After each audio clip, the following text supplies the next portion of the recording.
pulang daripada tanah suci Mekah. Tuan-tuan dan puan-puan yang dirahmati oleh Allah Subhanahu wa taala. Pertamanya marilah kita sama-sama merafakkan rasa syukur kepada Allah Subhanahu wa taala dengan kesyukuran yang tidak terhingga.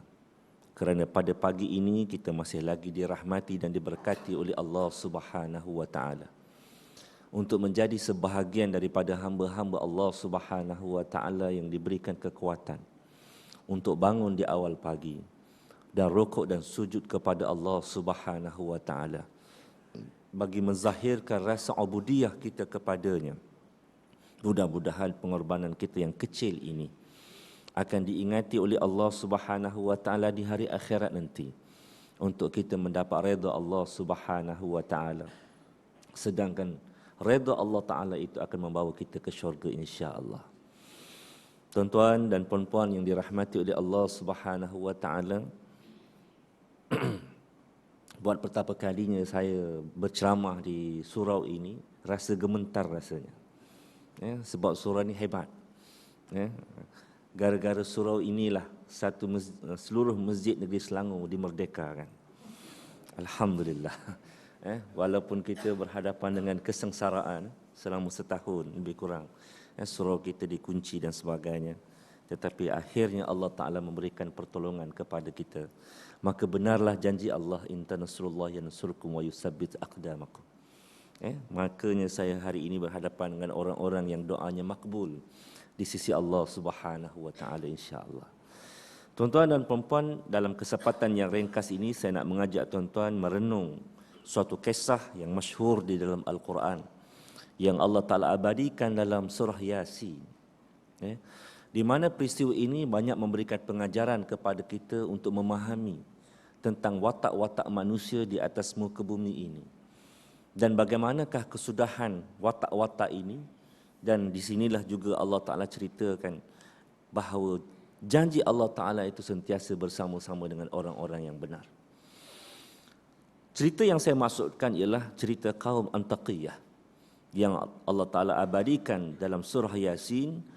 A'udzubillahi minasyaitanirrajim. Wadrib lahum mathalan ashabil qaryati idh ja'ahal mursalun. Idh arsalna ilaihim itsnaini fakazzabuhuma fa'azzazna bisalisin faqalu inna ilaikum mursalun. Allah Ta'ala ceritakan, dan ceritakanlah kepada mereka satu keadaan yang ajaib mengenai kisah penduduk sebuah bandar yang tertentu, iaitu ketika mereka didatangi dengan rasul-rasul. Ketika kami mengutuskan kepada mereka 2 orang rasul, lalu mereka mendustakannya. Kemudian kami kuatkan kedua orang rasul itu dengan rasul yang ketiga. Lalu rasul-rasul itu berkata, sesungguhnya kami ini adalah utusan kepada kamu. Ulama-ulama tafsir apabila menghuraikan ayat ini, dia merujuk kepada para sejarawan. Sejarawan mendapati bahawa kisah ini sebenarnya merujuk kepada suatu peristiwa di zaman Nabi Isa AS. Setengah riwayat menyatakan di zaman Nabi Isa, dan setengah satu riwayat di zaman yang lain. Tetapi apapun, nampaknya para sejarawan hampir sepakat bahawa kisah ini berlaku di negara Antaqiyah. Negara Antaqiyah ini sebelum peperangan dunia kedua adalah sebahagian daripada negara Turki. Dan selepas daripada peperangan dunia yang pertama, negara Antaqiyah ini dimasukkan ke dalam negara Syria, iaitu satu negeri yang berada di utara negara Syria. Dan kita dapat lihat pada hari ini bagaimana rakyat Syria ratusan ribu dibunuh oleh rejim Bashar. Jadi tuan-tuan dan puan-puan yang dirahmati oleh Allah Subhanahu wa taala, 3 orang rasul ini ulama-ulama berbeza pendapat dari segi namanya. Sebab apa tuan-tuan? Sebab Allah Ta'ala tak cerita nama. Tak bagi tahu namanya siapa, tempatnya mana. Sebab apa? Al-Quran ini bukan buku sejarah. Ada yang menyatakan namanya ialah Sadiq dan Saduq.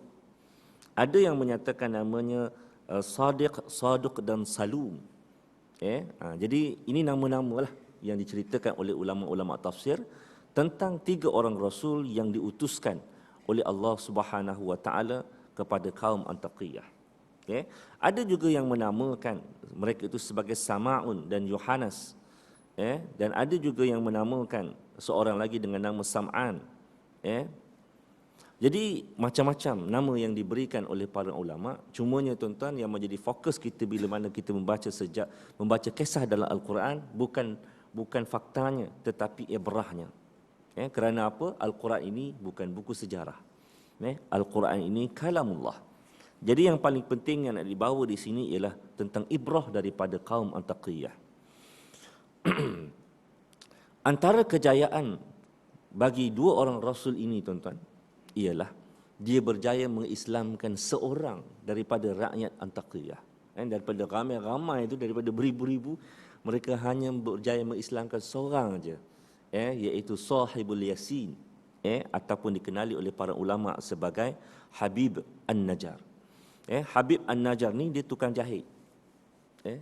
Seorang yang biasa-biasa, tetapi apabila Rasul ini membawa berita tentang keesaan Allah Subhanahu wa taala, Habib An-Najjar ini terbuka hati dan seterusnya memeluk agama Islam. Tuan-tuan dan puan-puan yang dirahmati oleh Allah Subhanahu wa taala, namun apa yang kita boleh lihat daripada kisah Antaqiyah ini ialah tentang kesusahan dan kepayahan Rasul-Rasul utusan Allah Subhanahu wa taala ini untuk menyebarluaskan Islam. Di mana kaum Antaqiyah awal-awal lagi menolak gagasan tauhid yang dibawa oleh dua orang Rasul ini. Bila mana mereka sampai ke kaum Antaqiyah ini, mereka mengajak kaum Antaqiyah ini untuk memeluk Islam, maka di kala itu mereka terus menolak apa yang disampaikan oleh dua orang Rasul ini. Allah Ta'ala sebut dalam Al-Quran, qalu ma antum illa basharun misluna wa ma anzala ar-Rahman min syai'in antum illa takzibun. Penduduk bandar itu bila mana diajukan tentang seruan beriman kepada Allah Subhanahu wa taala, mereka kata apa? Kamu ini tidak lain hanyalah manusia seperti kami juga. Qalu ma antum illa basharun misluna. Mereka kata kamu ni macam kami juga. Macam apa bukti kamu ni beriman? Bagaimana apa bukti kamu ni rasul kepada Allah Subhanahu wa taala?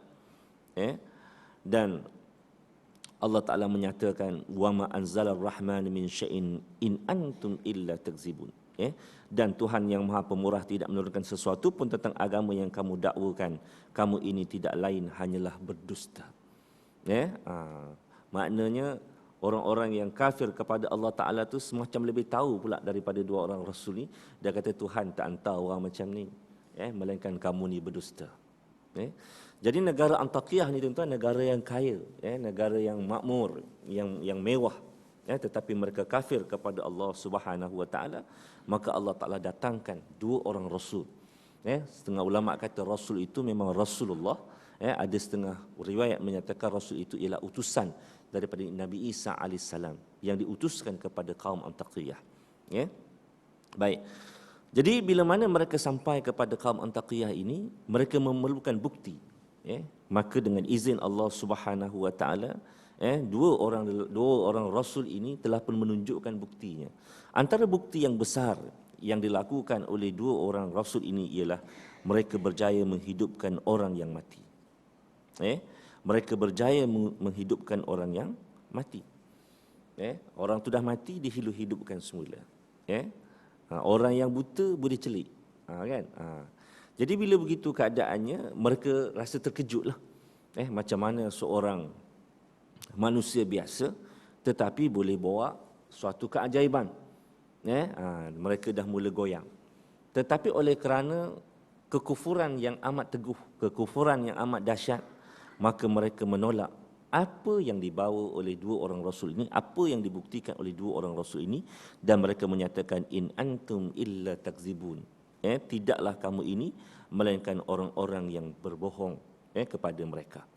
Jadi apa jadi dengan dua lelaki ini? Mereka ini mendapat ancaman. Mereka mendapat ancaman.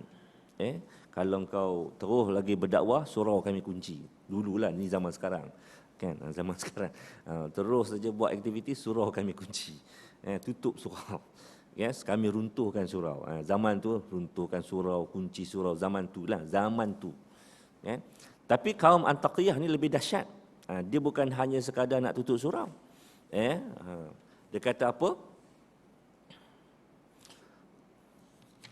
Dia akan mendatangkan azab yang pedih.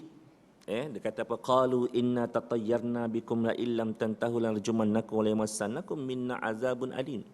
Mereka katakan kepada dua orang rasul ini, dia kata apa? Penduduk bandar itu berkata pula, sesungguhnya kami berasa naas dan malang dengan sebab kamu. Jadi oleh kerana pendak-pendakwa ni datang, rasul-rasul ni datang, rasa malanglah dia. Sebab apa? Masyarakat berpecah belah. Kan? Dulu semua tak semayang. Sekarang ada yang semayang, ada yang tak semayang. Dulu semua orang tak tutup aurat. Kan? Ustazah ke, tak ustazah ke, semua tak tutup aurat. So bila mana pejuang-pejuang Islam datang, pendak-pendakwa datang, ada yang tutup aurat, ada yang tak tutup aurat. Begitu ini memecah belahkan masyarakat. Kan? Atau menyusahkan. Jadi yang biasa tak pakai tudung, kena pakai tudung. Jadi benda-benda yang baru ini bagi mereka bid'ah lah. Kan? Orang dulu tak ajar macam ni pun, tiba-tiba kita datang membawa ajaran baru. Jadi bila begitu keadaannya, mereka merasa sial dengan dua orang rasul ini. Mereka merasa dua orang rasul ini membawa sial kepada mereka, menyebabkan keadaan menjadi panik dalam bandar tersebut dengan ajaran yang dibawa oleh dua orang rasul ini. Maka mereka berkata kepada dua orang rasul ini, la illam tantahu lanarjumannakum wa la yamassannakum minna azabun alim. Allah Ta'ala katakan, Allah Ta'ala abadikan kata-kata mereka. Apa kata mereka? Kalau kamu tidak berhenti daripada menjalankan tugas yang kamu katakan itu, tentulah kami akan merejam kamu, dan sudah tentu kamu akan merasai daripada pihak kami azab yang tidak terperi sakitnya. Itu dia. Jadi sebagaimana yang mereka dakwakan ini, bila mana mereka dah buat ancaman, tetapi Rasul itu tetap menyampaikan risalahnya, dan bila mana mereka ni tetap menyampaikan risalahnya, maka akhirnya mereka ni ditangkap dan mereka dipenjarakan. Ini tuan-tuan. Jadi kisah tentang pejuang-pejuang Islam ni zaman berzaman beginilah keadaannya. Beginilah keadaannya. Dan apabila dua orang rasul ini tuan-tuan dipenjarakan oleh kaum Antaqiyah, oleh pembesar-pembesar kaum Antaqiyah, maka di kali itu Allah Ta'ala datangkan Rasul yang ketiga. Bila mana Allah Ta'ala datangkan Rasul yang ketiga ni dia membawa pendekatan yang berbeza daripada dua orang Rasul yang pertama. Dua orang Rasul yang pertama ni buat secara terang-terangan, ajak masuk Islam. Ajak masuk Islam. Datang Rasul yang ketiga ni, dia lain sikit pendekatannya. Dia berkawan dengan pembesar-pembesar. Dia berkawan dengan pembesar-pembesar. Allah Ta'ala nak ajar kita tentang kepelbagaian metod. Kepelbagaian metod. Jadi metod ni jangan digaduhkan. Sebab metod ni akan digunakan berdasarkan kesesuaian masa. Tetapi yang nak fokus ialah tentang tujuan dia, maqasid dia. Apakah maqasidnya? Apakah fokus dia? Fokusnya ialah nak menyampaikan risalah tauhid. Jadi pendekatan Rasul yang ketiga ini ialah dia berbaik-baik dengan para pembesar. Dan akhirnya tuan-tuan, bila mana dia berbaik-baik dengan pembesar-pembesar Antaqiyah, maka dia berjaya mengislamkan seorang pembesar kaum Antaqiyah. Baik sangat. Dia berjaya mengislamkan, dan kemudian oleh kerana persahabatan mereka ini terlalu rapat, akhirnya dia boleh masuk ke istana dan dia boleh berborak-borak, berbual-bual dengan raja yang memerintah di zaman Antaqiyah ini. Jadi apabila raja Antaqiyah ini dapat berbual-bual dengan Rasul yang ketiga, maka di kali itulah Rasul yang ketiga tadi cuba meresapkan ajaran Islam kepada mereka. Tetapi akhirnya tuan-tuan, Raja Antaqiyah ini dapat mengesan, rupa-rupanya dia ni nak mengajak aku masuk Islam. Kan? Sama macam dua orang Rasul yang dipenjarakan sebelum daripada ini. Maka tuan-tuan, apa yang berlaku? Maka ketiga-tiganya tadi ditangkap. Tiga-tiganya ditangkap. Dua dah ditangkap dah tadi. Yang ketiga tadi pun ditangkap oleh Raja Antaqiyah. So bila mana ditangkap oleh Raja Antaqiyah, maka dipertemukanlah Rasul yang ketiga ini tadi dengan dua orang Rasul tadi. So bila begitu keadaannya, maka dibicarakan semula dan mereka dijatuhkan dengan hukuman yang berat oleh raja yang zalim ini, oleh Raja Antaqiyah. Jadi bila begitu keadaannya, apa yang berlaku? Yang berlaku ialah Habib An-Najjar. Habib An-Najjar tampil di tengah-tengah kekufuran rakyat Antaqiyah tadi, yang menentang ajaran yang dibawa oleh 3 orang Rasul tadi. Habib An-Najjar, orang biasa-biasa, bukannya ulama, bukannya cendekiawan, orang biasa-biasa, tukang jahit aja, tampil ke depan membela 3 orang Rasul ini. Dan akhirnya tuan-tuan, ketiga-tiga, termasuklah pembesar yang yang berjaya didakwahkan oleh seorang Rasul tadi, ketiga-tiganya mati dipijak oleh tentera askar Antaqiyah, oleh tentera-tentera kerajaan Antaqiyah. Ketiga-tiganya dipijak. Akhirnya mereka mati kena pijak. Jadi apa yang berlaku di Antaqiyah ini tuan-tuan mengingatkan kita kepada apa yang berlaku di Mesir, bagaimana rakan-rakan kita dibunuh oleh tentera-tentera Mesir. Jadi apabila mereka ini dipijak oleh kaum Antaqiyah, sampai terburai perutnya tuan-tuan, sampai terburai perutnya, pecah perut dia kerana kena pijak dengan tentera-tentera Antaqiyah ini. Maka Allah Subhanahu Wa Taala menempatkan mereka ini ke dalam syurga. Ketiga-tiganya tadi, keempat-empatnya, kelima-limanya ditempatkan oleh Allah Taala di dalam syurga Allah Subhanahu Wa Taala. So, bila mana mereka ini ditempatkan ke dalam syurga Allah Subhanahu Wa Taala, mereka buat permintaan kepada Allah. Mereka buat permintaan kepada Allah untuk apa? Untuk supaya mereka terus dapat berdakwah kepada umat manusia. Ini permintaan 3 orang Rasul tadi tu. Pelik macam mana orang dah masuk syurga ni terus nak berdakwah? Jadi permintaan 3 orang Rasul ini tuan-tuan dikabulkan oleh Allah Ta'ala, sebab masuk syurga ni semua permintaan dikabulkan. Jadi Allah Subhanahu Wa Taala kabulkan permintaan 3 orang Rasul ini.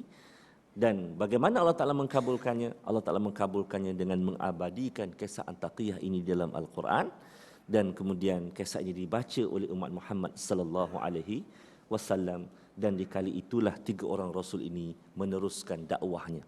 Maknanya apabila cerita mereka tadi dibaca dan terus dibaca, maka akhirnya orang yang kemudian ini dapat mengambil pengajaran, dapat mengambil maklumat bagaimana usaha gigih mereka dan risalah yang mereka bawa. Baik, kisah ini sebenarnya panjang tuan-tuan, tapi saya pendekkan. Sebab apa kita kuliah subuh. Jadi urus tadi kata pun 40 minit je Ustaz. Jangan lebih, jangan kurang. Jadi tuan-tuan dan puan-puan yang dirahmati oleh Allah Subhanahu Wa Taala, apa ibrah yang kita boleh ambil daripada kaum Antaqiyah ini? Apakah ibrah yang kita boleh ambil daripada kaum Antaqiyah ini? Ibrah yang kita boleh ambil ialah, yang pertamanya, perjuangan Islam ini pasti berhadapan dengan mihnah dan tribulasi. Allah Ta'ala sebut dalam Al-Quran, hasiban nas ayutraku ayyaqulu amanna wa hum la yuftanun. Apakah manusia itu menyangka dengan kamu beriman kepada Allah Subhanahu Wa Ta'ala kamu tidak akan diuji? Bahkan kita akan diuji sebagaimana orang-orang yang terdahulu diuji, supaya Allah Ta'ala dapat lihat siapakah di kalangan kita yang benar-benar beriman kepada Allah Subhanahu Wa Ta'ala. Kita diuji. Setahun kita tak dapat nak solat berjamaah. Kita ingatkan peristiwa itu menjadikan kita lemah. Tetapi rupa-rupanya peristiwa itu menjadikan bukan hanya sekadar uang Seksyen 8 ni jadi kuat, tetapi satu Selangor jadi kuat. Ini tuan-tuan. Kita bukan hanya berjuang memerdekakan surau Seksyen 8 ni saja, tapi akhirnya seluruh masjid-masjid di Selangor berjaya dimerdekakan. Sekarang ni antara keluhan AJK Masjid yang saya jumpa, dia kata, Ustaz tolonglah jangan batalkan kuliah. Kenapa pula? Kan ramai ustaz kat Selangor ni. Tak ada Ustaz, kalau ustaz batal tak ada siapa nak ganti. Kenapa? Ustaz penuh. Kita berhadapan dengan kekurangan ustaz dekat Selangor sekarang ni. Tuan-tuan ya. Jadi bila mana ustaz Ahli Sunnah wal Jamaah ni kurang, Ustaz Syiah pun Syiah lah. Jadi akhirnya Syiah pun berkembang juga kat Selangor ni. Dia tempang tui di atas kemakmuran keseronokan rakyat negeri Selangor ini untuk memahami Islam. Jadi kita kena hati-hati tuan-tuan ya. Baik. Jadi tuan-tuan dan puan-puan yang dirahmati oleh Allah Ta'ala, itu pengajaran kita yang pertama. Pengajaran kita yang kedua tuan-tuan, Allah Subhanahu Wa Ta'ala mendatangkan ujian kepada para pejuang Islam ini. Bukanlah maknanya Allah Ta'ala mengabaikan kita, Allah Ta'ala mengenepikan kita, Allah Ta'ala tak menghargai kita, Allah Ta'ala tak memandang kita. Malah Allah Ta'ala memandang kita dan Allah Ta'ala maha tahu tentang apa yang kita lakukan. Tetapi kenapakah kita diuji? Pertamanya Allah Ta'ala nak meningkatkan darajah kita. Bagaimana Allah Ta'ala meningkatkan darajah kita? Bila mana kita bersabar dengan ujian Allah Ta'ala ampunkan dosa-dosa kita. Dan bila mana kita terus bersabar, Allah Ta'ala akan berikan ganjaran pahala di atas kesabaran kita tadi. Dan sebesar-besar ganjaran bagi orang-orang yang bersabar ialah syurga. Ini motivasi kepada para pejuang. Kenapa soal mihna dan tribulasi ini memang zaman berzaman. Kita lihat kalau di Mesir sudah berapa puluh ribu orang syahid, sudah beribu-ribu orang syahid. Kalau di Syria sudah beratus ribu orang syahid. Kalau di Myanmar kita lihat bagaimana ribuan orang Islam dibunuh. Baru-baru ni di Afrika pula, kumpulan minoriti Islam lebih kurang ada 90,000 orang Islam dekat negara Angola, tak silap saya, dekat Afrika Selatan dibunuh tuan-tuan. Bagi mereka Islam ni bukan satu agama dan negara itu tidak mengiktiraf Islam tu sebagai suatu agama, tetapi satu ancaman. Jadi orang-orang Islam ni mesti dibunuh. Penganut ajaran Islam ni mesti dibunuh. Di Angola ni ada lebih kurang 90,000 orang Islam je. Nampak tuan-tuan? Inilah keadaan sejarah yang perlu kita lihat zaman berzaman. Daripada zaman Nabi Nuh sampailah zaman sekarang, beginilah nasib Islam. Tinggal lagi siapakah yang nak membela Islam? Siapakah yang nak membela Islam? Siapakah yang nak membela Islam? Maka jawapannya tak ada orang lain, tak ada lain melainkan kita. Dan ketiganya tuan-tuan, sebagai berita gembira juga kepada orang-orang yang berjuang di jalan Allah Subhanahu Wa Ta'ala ini, mereka mati ni tuan-tuan, mati dalam keadaan mulia. Walaupun kita lihat 3 orang Rasul tadi, 4 orang bersama dengan Habib An-Najjar, mati perutnya pecah tuan-tuan. Kalau kita tengoklah gambar dia, perut pecah, ya Allah kesiannya pecah. Tetapi gambaran perut pecah tadi tuan-tuan, hanya di dunia. Hanya seketika. Mungkin sejam 2 jam je perut dia pecah. Tapi bila mana mereka ni dikebumikan, segala-galanya pulih kembali. Segala-galanya pulih kembali.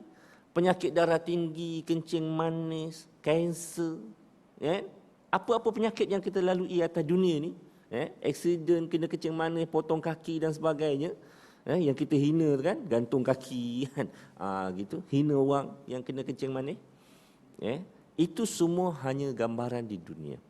Tetapi bila mana pejuang-pejuang Islam ini masuk ke dalam alam barzah, mereka kembali kepada asal. Malah bukan hanya mereka kembali kepada asal tuan-tuan, mereka ditempatkan di taman-taman syurga Allah Subhanahu Wa Ta'ala. Allahu Akbar. Inilah yang diceritakan di zaman Nabi sallallahu alaihi wasallam dalam peperangan Badar. Apabila dalam peperangan Uhud, seorang sahabat dalam keadaan nazak. Dia cerita kepada sahabat seorang lagi sebelah dia. Dia nazak dah ni. Tapi dia cerita pada kawan dia, wahai saudaraku, di kali ini aku telah terhidu dengan bau syurga. Justru itu kau sampaikanlah kepada orang lain bagaimana benarnya janji Allah Ta'ala kepada mereka yang berjuang di jalannya. Dia sempat bagi wasiat.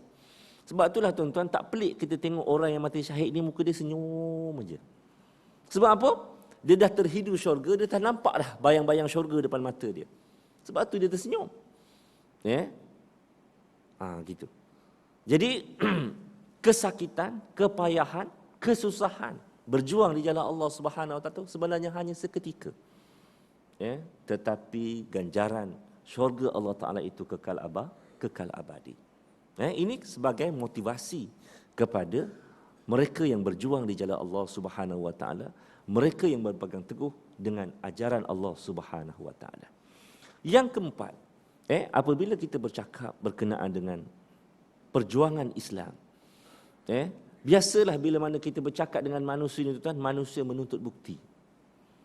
Manusia itu menuntut bukti.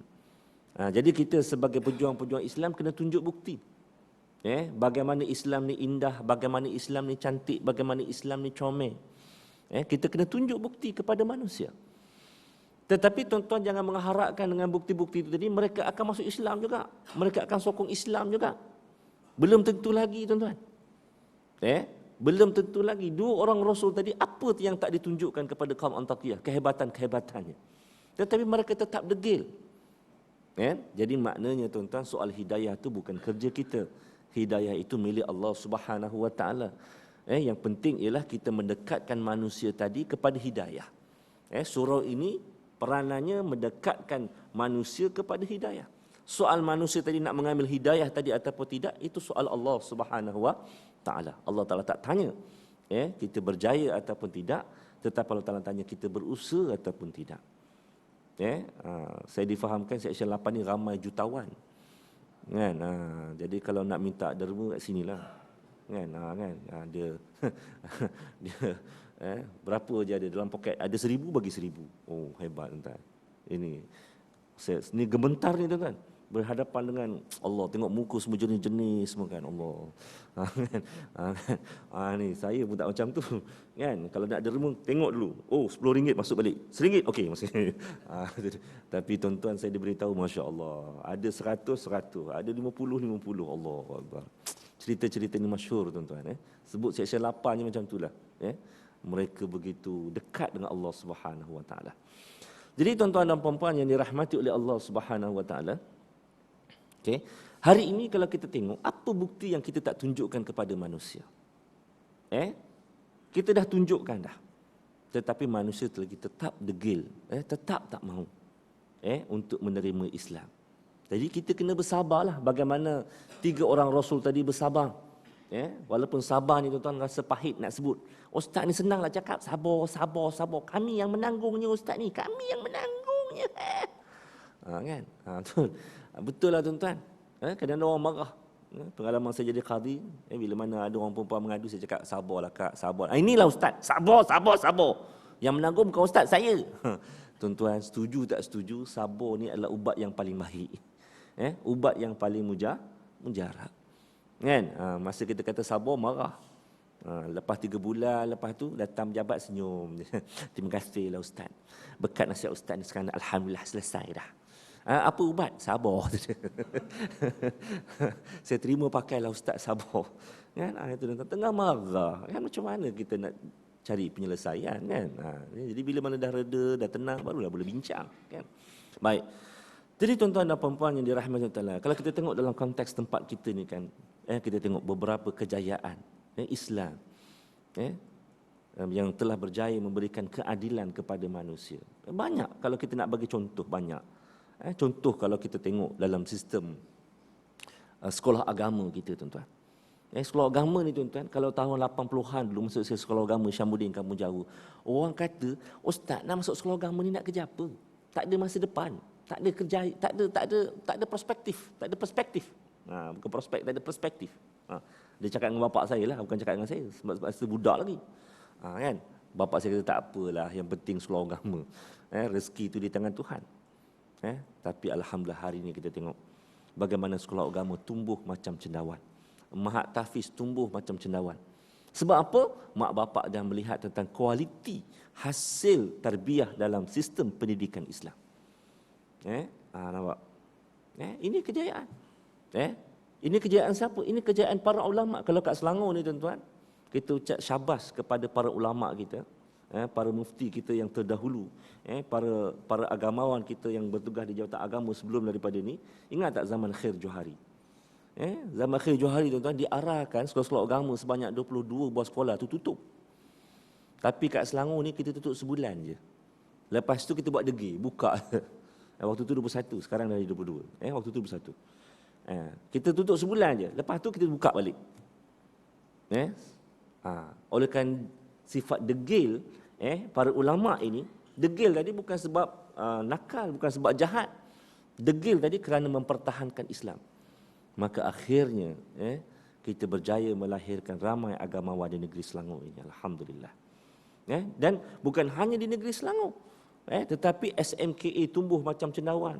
Kalau kat Terengganu tu ada Imtiaz Ulul Albab pula. Kalau kat Kelantan jangan kira lah, lagi banyak lah. Sekolah menengah sains tahfiznya, bagi macam-macam lah. Gitu. Okey? Baik.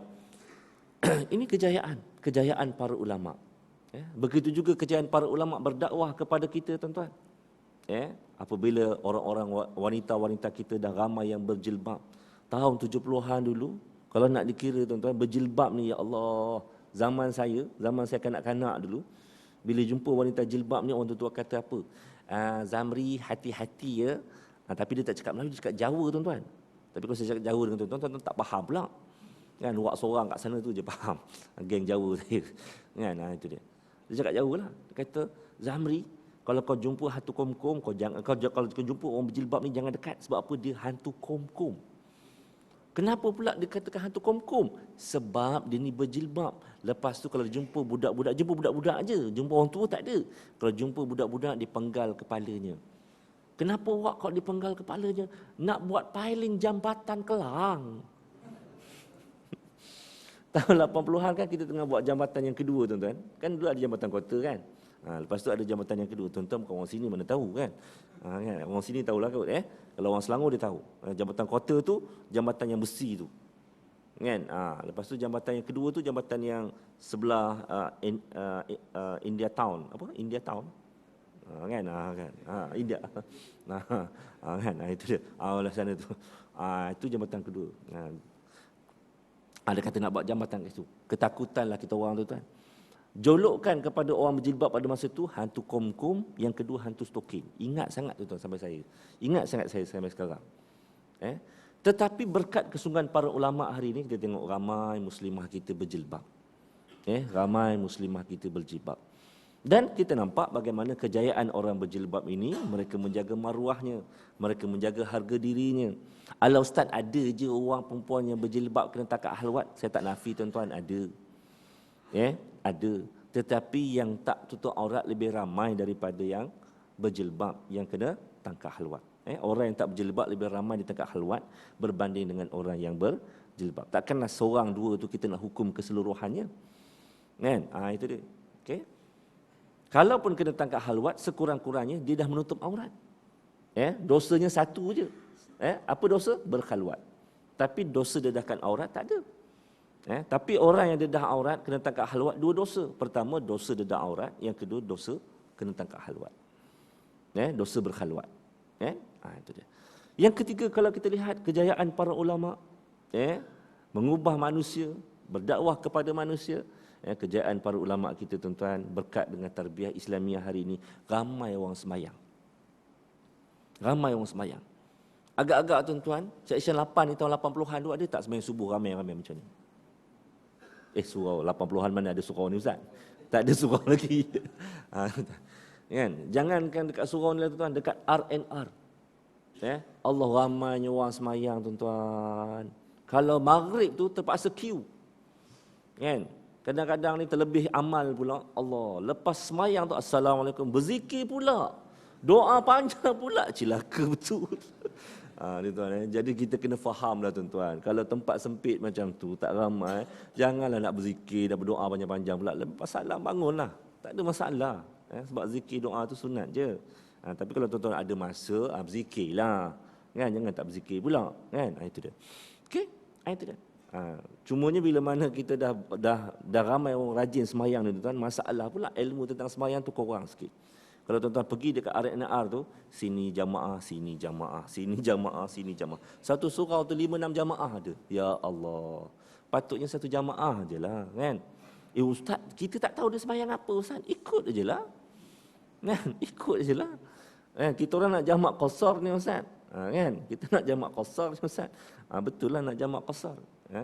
Tapi kan kita nak semayang, apa nak berkira-kira? Kalau orang tu semayang tamam, kita jamak tamam je lah.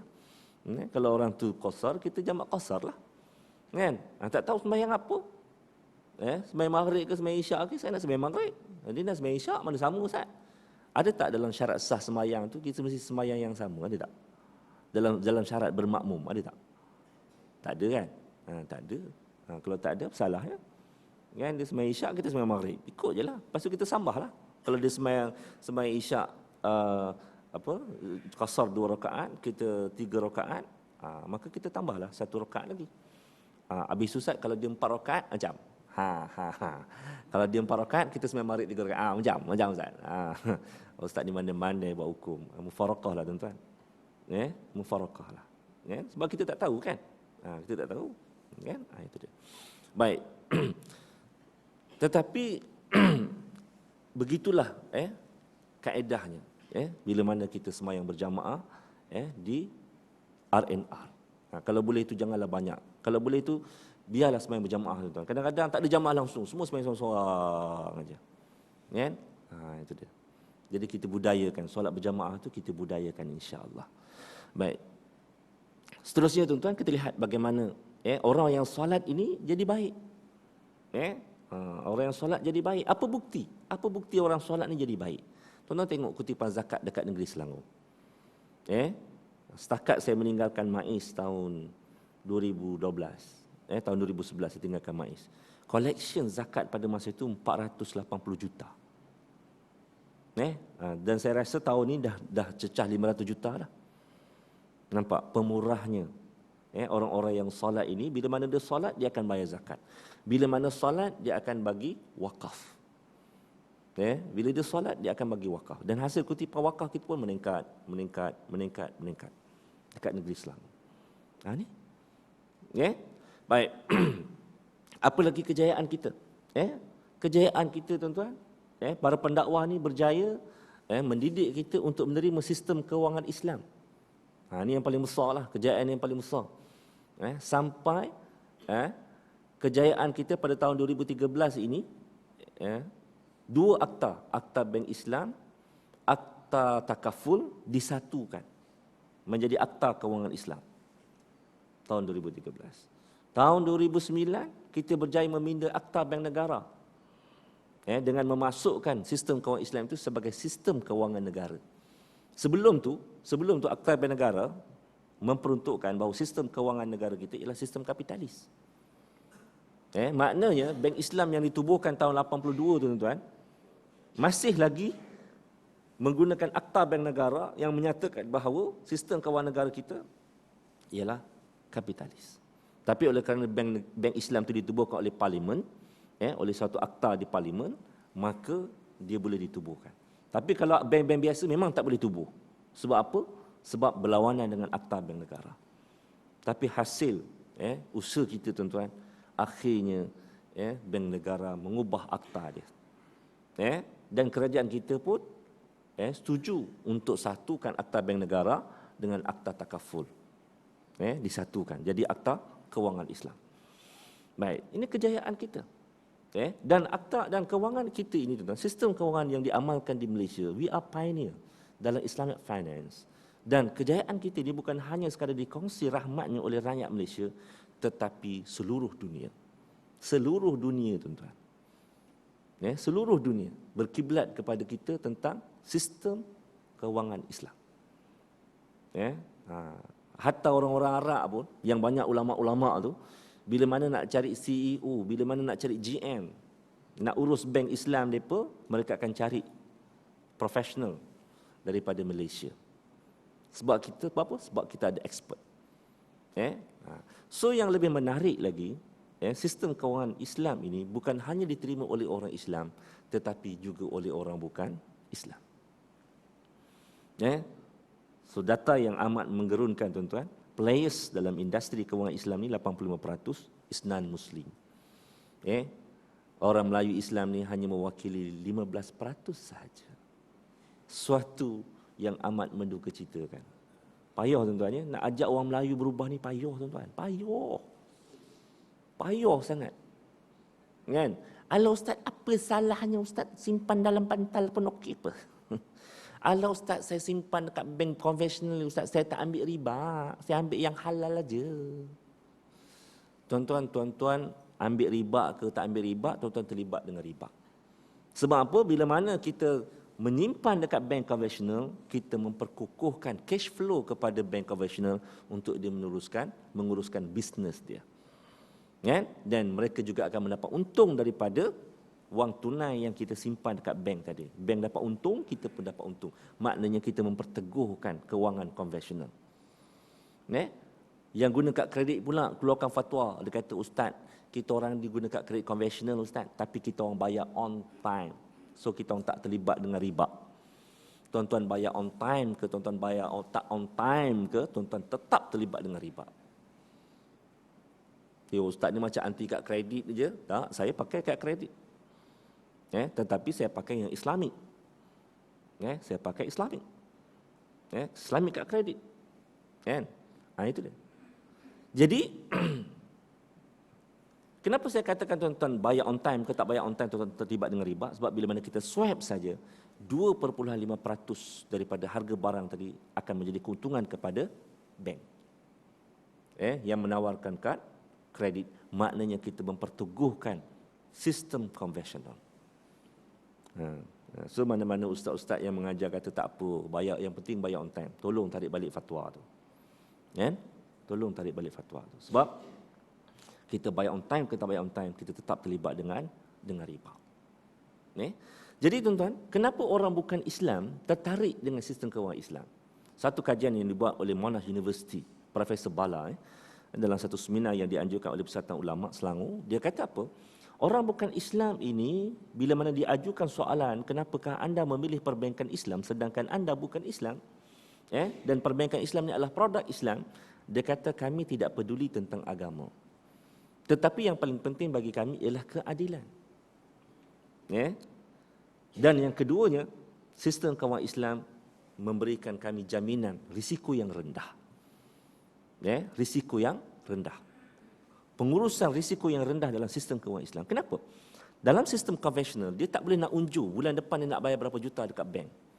Sebab apa? Dia kena bergantung kepada BLR. BLR ni akan berubah setiap masa. So tahun bulan depan nak bayar 1 juta ke, nak bayar 2 juta ke, nak bayar 3 juta, tak tahu. So dalam bank Islam, anda kata pendapatannya pada bulan 1, 3 juta. So dia boleh agak dah. Bulan 2 nak bayar dekat bank 1 juta.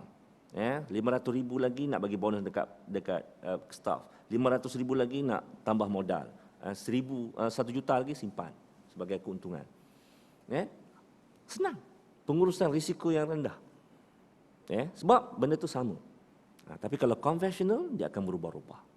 Ini yang dikatakan sebagai keadilan. Macam tu juga tuan-tuan kejayaan kita dalam standard halal. Saya nak bagi tahu bila mana Islam diberikan ruang dan peluang, masya-Allah, kita berjaya buktikan kepada umat bagaimana bagusnya Islam, cantiknya Islam, indahnya Islam. Tetapi malangnya manusia ini tetap degil, tetap tak nak. Saya pun tak tahulah tuan-tuan, saya sekarang tengah mencari-cari teori macam mana nak memujuk orang Melayu Islam ni supaya mengamalkan produk-produk Islam. Sebab apa tuan-tuan? Kalaulah perbankan Islam, players di kalangan orang-orang Islam hanya 15%, players dalam industri halal di kalangan orang-orang Islam juga tak jauh beza. Hanya sekitar 25% saja tuan-tuan. Bakinya sebanyak 75% players dalam industri halal ialah non-Muslim. Non-Muslim.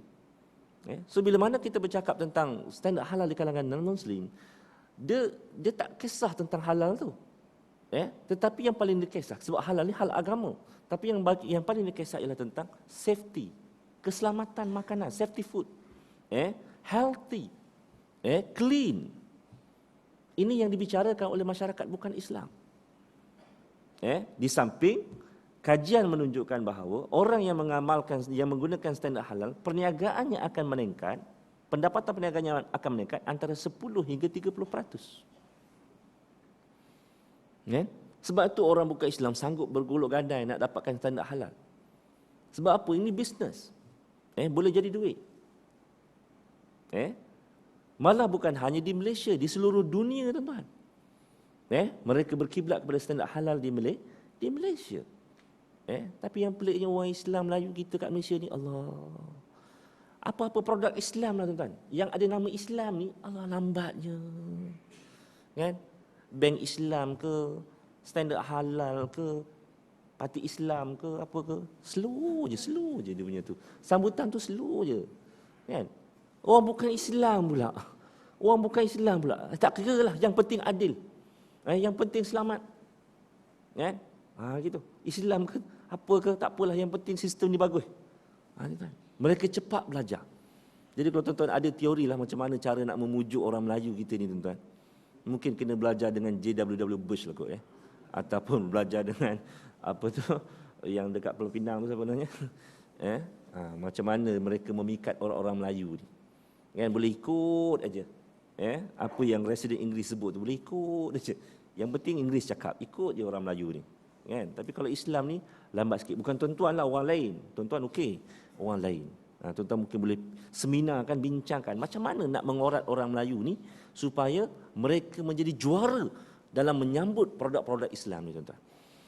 Sebab apa tuan-tuan? Saya rasa macam kadang-kadang rasa malu. Sebab apa? Bila mana kita pergi ke luar negara tuan-tuan, dia kata, wah, awak ni adalah orang yang begitu hebat daripada sebuah negara Islam yang hebat. Dia kata, ya Allah, tingginya lah penghormatan diberi kat aku. Kan? Sebut Malaysia je, wah, Islamic country, the best country, the best Islamic country in the world. Wah, amboi, kau tak tahu pergi negara aku macam mana. Kan? Hari-hari orang kena tembak. Kan? Itu dia. Tapi pujian-pujian dia tuan-tuan, masya-Allah. Dia respect dengan kita. Hatta tuan-tuan ke negara-negara Russian speaking country yang baru merdeka daripada penjajahan komunis. Bila mana saya pergi ke Kazakhstan baru-baru ni jumpa dengan industri players dalam industri halal, mereka cukup mengharapkan supaya kita dapat bagi standard halal kepada mereka, dapat sahkan produk mereka sebagai halal. Mereka nak Malaysia juga.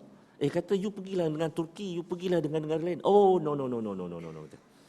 Kalau Malaysia tak bagi, kita orang tak boleh nak jual produk ni dekat antarabangsa. Kenapa? Sebab di peringkat antarabangsa, anda kata Malaysia tak sahkan standard barang tu halal, negara lain tak akan ambil. Negara-negara ni tak akan terima. Baru ni kita orang kat Brazil. Sahabat saya lah, bukan saya, pergi ke Brazil. Dia kata, kalau kau tak bagi standard halal ni, kita orang tak akan hantar daging ke Malaysia. Padan muka. Malaysia kurang daging. Dia kata dia action lah dengan kita kan. Dia action dengan kita tuan Brazil ni. Dia kata kalau kau tak bagi sijil halal ni, kita orang tak akan hantar daging ke Malaysia. Padan muka. Malaysia tak cukup daging. Kita orang kata, tuan, kalau kami tak bagi sijil halal pada tuan, bukan sekadar Malaysia, seluruh negara Asia ni dan seluruh dunia tak akan beli daging dengan tuan. Ya ke? Okey. Kan? Sebab penghormatan yang diberikan oleh masyarakat dunia kepada Malaysia di atas standard halal tadi tu. Satu contoh bila mana ada sebuah negara, tak payah sebutlah negara tu mana kan. Dia meraihkan desakan kelompok hak asasi haiwan. Kelompok hak asasi haiwan tuan-tuan.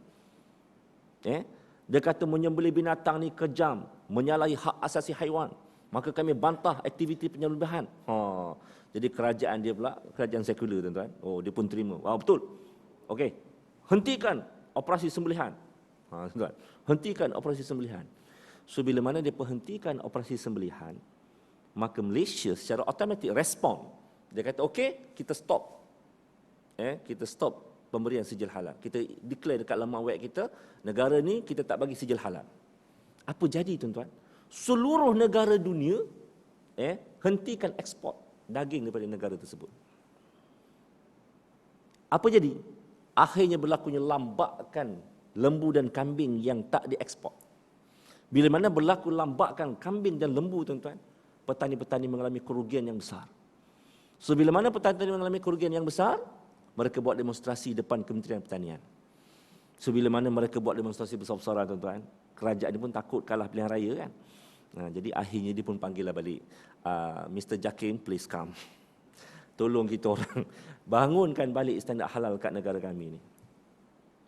Kita pun pergilah, baru ni dah pergi dah, 2 orang ke negara tersebut. Kita set up balik sistem kualiti dia, sistem halal mereka. Dan insya-Allah tak lama lagi kita akan bagi sijil halal kat negara tersebut. Nak cerita, kita mengawal sistem, kita mengawal dunia. Ini yang orang Yahudi buat. Orang Yahudi perkenalkan sistem, dia kawal dunia. Baik, tapi apa yang saya nak cerita panjang-panjang ni tuan-tuan, ialah tentang kejayaan produk-produk Islam dipasarkan di peringkat nasional dan international. Tetapi orang Islam kita masih lagi memejamkan mata. Apa lagi bukti nak tentang kebenaran Islam? Jadi tuan-tuan, kita tak akan nampak indahnya Islam, melainkan Islam ini dilaksanakan secara syumul. Bila mana kita menawarkan sistem keadilan dalam kewangan Islam, tapi kita tak laksanakan undang-undang jenayah Islam, tuan-tuan tak akan rasa selamat dengan harta yang ada. Tuan-tuan tak akan rasa selamat.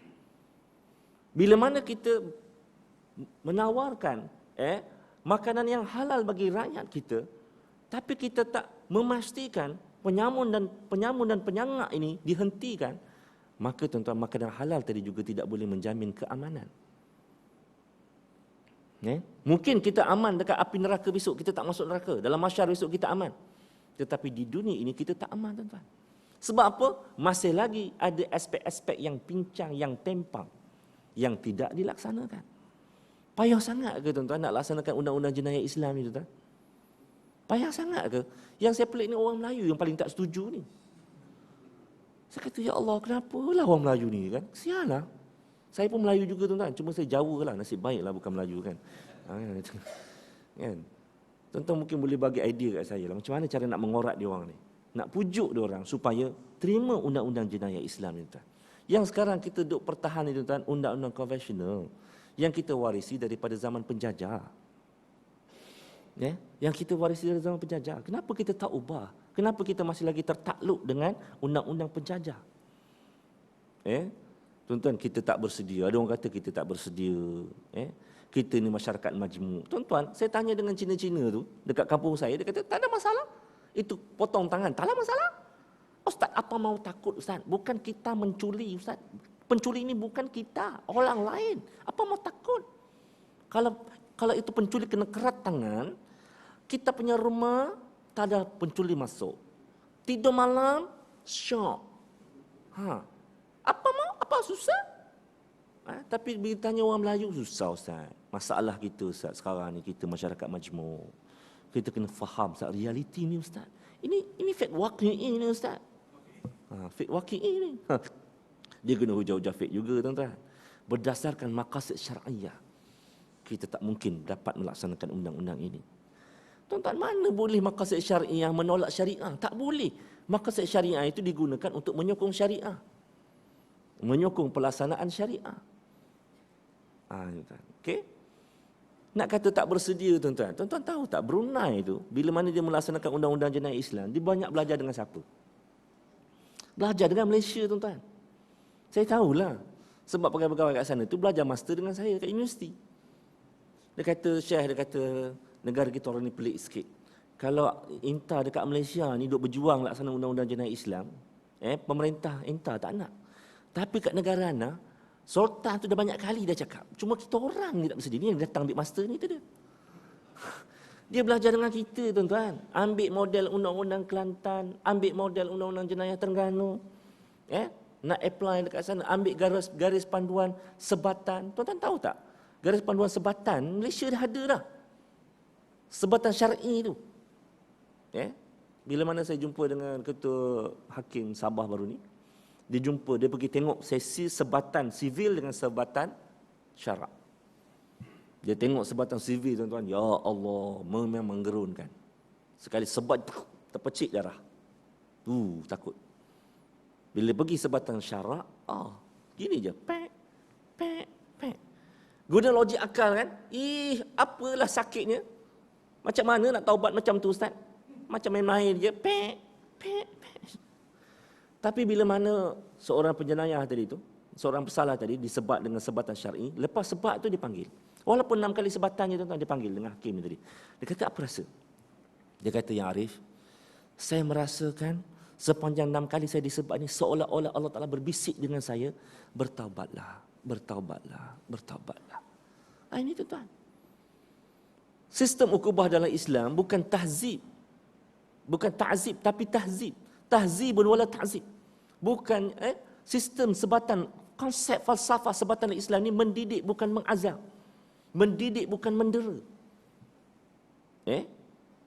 Sebab itulah, tuan-tuan, kalaulah orang tu mengaku berzina dengan pengakuan, dengan pengakuan hatinya, andai katalah tengah-tengah disebat tu dia lari, boleh tak tangkap? Tak boleh. Kena lepaskan dia. Sebab apa? Sebab dia mengaku. Tapi kalau sabit dengan saksi, kena kejar, kena tangkap. Sabung, sebat balik. Itu. Kenapa tuan-tuan? Sebab perubahan daripada hati itu yang penting. Berubah hati. Kan Allah Ta'ala sebut, Inna Allah la yughayyiru ma biqaumin hatta yughayyiru ma bi anfusihim. Allah Ta'ala akan tak ubah satu kaum, melainkan manusia kaum itu mengubah jiwanya. Anfusihim itu jiwa, tuan-tuan. Hatinya kena berubah. Sebab itulah dalam bab hijrah pun Nabi kata, la hijrat ba'dal fath illa an niyatul jihad. Tidak ada hijrah melainkan hijrah niat. Tidak ada hijrah selepas muka Mekah, melainkan hijrah niat. Dengan hijrah jihad. Niat tu di mana? Niat tu di dalam, di hati. Usalli fardhu subhi ra'ataini ma'mum lilata. Itu bukan niat, itu lafaz niat. Kan kalau tuan-tuan sembahyang Allahu akbar. Kan? Itu bukan niat, itu membaca lafaz dalam hati. Itu bukan niat. Niat ni sekejap je. Allahu akbar, lintasan hati. Niat tu lintasan hati. Ustaz macam mana buat macam tu? Kena berlatih lah. Kena berlatih. Okay. Itu dia. Dan Allah dan Nabi sebut inna fil jasadil mudghah wa idza salat jasad kullu wa idza fasada jasad kullu. Ala zalika wa yaqa. Dalam jasad manusia ada seketul daging, baik daging itu rosak jasad, rosak daging itu rosak jasad, itulah dia hati. Nampak bagaimana hati itu menjadi fokus kepada tarbiyah Islamiah. Kita bukan mengubah tingkah laku. Perubahan tingkah laku itu bermula dengan perubahan hati. Jadi hukuman Islam ni nak ubah hati dia tu. Nak hancurkan ego dia. Kan? Ni dah lebih masa dah ni. Urus dia okey je. Kan? Sekejap lagi tuan-tuan boleh Okey. Itu dia. Baik. Jadi apa yang saya cerita panjang-panjang tadi tuan-tuan, semuanya nak ceritakan tentang bagaimana kejayaan, bukti-bukti. Tetapi orang Melayu Islam kita, orang Islam kita masih lagi nampaknya tak berapa berahi dengan Islam. Jadi tuan-tuan, kalau orang Melayu Islam ini tak nak lagi pertahankan Islam, Allah Ta'ala tak ada masalah. Allah Ta'ala kata apa? Wa may yartadda minkum an dini fasawfa ya'ti biqaumin yuhibbuhu wa yuhibbunah. Kalau orang Melayu ni dah tak nak lagi pertahankan Islam, Allah Ta'ala kata apa? Sesiapa yang murtad dengan agamanya, sesiapa yang menolak Islam ini, Allah Ta'ala akan datangkan satu kaum lain. Yang kaum ini lebih cinta dan kasih kepada Allah Ta'ala, dan Allah Ta'ala kasih kepada mereka.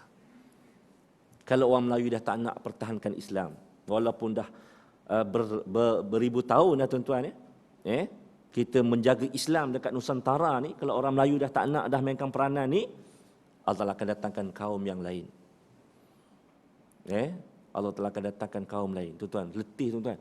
Nak ajak dia orang ambil standard halal. Ya Allah, Ustaz, makcik ni dah pakai tudung dah, nama Zainab. Takkanlah makcik nak ambil standard halal lagi.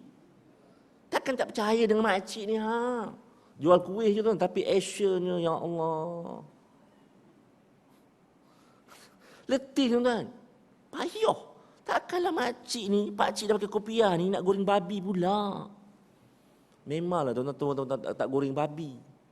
Tetapi ramuan-ramuan yang tuan-tuan beli kat kedai tu, banyak unsur babi. Banyak unsur babi. Kan? Tuan-tuan makan roti kan? Saya cerita dekat Surah Seksyen 10. Takut dia. Ustaz. Kan? Saya tanya agak-agak tuan-tuan dah banyak makan kuih pau, berapa banyak dah makan kuih pau? Ini Haji, berapa banyak makan kuih pau? Sepanjang hidup lah. Tepung nak guna pau ni, tuan-tuan nak buat pau ni, antaranya dibuat daripada babi. Kalau kita tak beli tepung yang betul, yang ada halal, maknanya kita beli tepung gandum yang dicampur dengan elemen babi. Supaya apa? Supaya pau tu nampak gebu. Ada. Betul tak? Kalau pau gebu kan sedap dimakan kan? Itu macam mana? Tuan-tuan pernah tak nak tengok babi? Babi gebu ke tidak? Gebu kan? Macam tu. Kan? Elemen kegebuan babi tadi tu dimasukkan dalam tepung tadi tu. Kalau kita tak tersilap pilih tepung, agak-agak berapa ekor dah makan babi? Macam mana? Agak-agak. Ini isunya kan. Jadi apatah lagi nak cerita benda yang besar-besar tentang politik Islam, tentang undang-undang Islam. Payah tuan-tuan. Payah. Kan? Tapi walaupun payah tuan-tuan, jangan putus asa. Sebab apa? In tansurullah yansurkum wa yusabbit aqdamakum. Dan dalam kisah Antakiyah yang terakhir ni tuan-tuan, Allah telah ceritakan kepada kita bagaimana orang-orang Antakiyah ini yang tidak mahu beriman kepada Allah Subhanahu wa taala akhirnya dibinasakan oleh Allah Subhanahu wa taala. Okay. Ya hasratan al ibad ma ya'tihim min rasul illa kanu bihi yastahzi'un. Wahai penyesal, wahai orang-orang yang menyesal. Kedua kecitaanlah yang amat sangat ke atas hamba-hamba. Tidaklah datang kepada mereka daripada rasul-rasul yang diutuskan oleh Allah, melainkan adalah mereka itu mempersenda-sendakan rasul yang menghinakan, rasul-rasul yang menghinakan. Jadi Allah Subhanahu wa taala ceritakan dalam surah Yasin ini bagaimana kaum Antakiyah ini akhirnya dibinasakan oleh Allah Subhanahu wa taala. So, bila mana dimusnahkan oleh Allah Ta'ala, tuan-tuan, maka mereka itu pun menyesal tak terima Islam. So penyesalan pada masa itu sudah tidak berguna. Sudah tidak berguna lagi. Jadi tuan-tuan dan puan-puan yang dirahmati oleh Allah Ta'ala, kesimpulannya, walaupun pada hari tuan-tuan, Islam ni macam tak popular. Islam ni macam tak popular. Islam ni macam tak betul sebagai setengah orang. Tetapi percayalah, kalau kita istiqamah dan kita terus beramal dengan Islam, akhirnya sinar Islam, nur Islam ini akan dapat terpancar dan akhirnya Islam itu pasti akan menang. Bila? Wallahu a'lam. Jadi sekadar itu saja tuan-tuan. Akhirnya saya nak umumkan ada permintaan seorang adik ini, dia belajar di Mesir, dia minta derma pada tuan-tuan lah. Jadi saya tahu tuan-tuan ni orang pemurah semua. Nama dia Muhammad Hishazali bin Isa, pelajar Universiti Al-Azhar Mesir, kursus pengajian perubatan tahun 4. Kan? Jadi kalau tuan-tuan nak berderma, bolehlah. Tapi dengan siapa saya tak tahu. Nak berderma dengan adik Muhammad Hishazali ni. Nak derma kat siapa? Nak bagi kat siapa? Kita. Baik, jadi sekadar itu saja tuan-tuan, saya minta maaf. Jadi tuan-tuan nampak kegemuruhan saya ni kan, bagi kuliah pada tuan-tuan, sebab ni wali alim semua ni, hebat-hebat ni, doa makbul semua ni. Jadi doakan saya tuan-tuan ni, semoga istiqamah insya-Allah. Jadi sekadar itu saja. Assalamualaikum warahmatullahi wabarakatuh.